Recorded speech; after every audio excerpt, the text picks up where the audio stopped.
වැනි විට රටේ ඇති වී තිබෙන අපදා තත්ත්වය පිළිබඳව හේමසිංහ මහතා ජ්‍යෙෂ්ඨ විද්‍යාඥ නායම් පර්යේෂණ අවදානම් කළමනාකරණ අංශයේ ජාතික ගොඩනැගිලි පර්යේෂණ ආයතනයෙන් නිකුත් කරපු වාර්තාව අද 27 වෙනිදා 11:20 වෙනිදා සිට 11:27 වෙනිදා දක්වා අද උදේ 8:00 දක්වා වාර්තා වූ සමස්ත නායම් ආපදා තත්ත්වයන් පිළිබඳ සමාලෝචනය මෙයත් වෙනස් වෙනවා.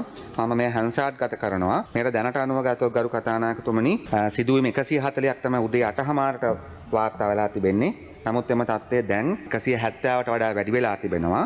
බදුල්ල දිස්ත්‍රික්කයේ දැනට 16ක්, නුවර දිස්ත්‍රික්කයේ කලින්ම කඩුගන්නාවේ 6ක්, මේ වෙන විට 4 දෙනෙක් ඇතුළු ජනතාව 26 දෙනෙක් මරණයට පත් වී තිබෙනවා. ඒ වගේම නුවරඑළිය දිස්ත්‍රික්කයේ තව 4 දෙනෙක් අතුරුදහන් වී තිබෙනවා කියලා වාර්තා කරලා තිබෙනවා. මේ වයින් උදේ වෙනකොට වාර්තාවේ තිබුණු ස්ථාන 140න් ගරු කතානායකතුමනි ස්ථාන 97කම මේ NBR ආයතනය විසින් පරීක්ෂා කරලා තිබෙනවා.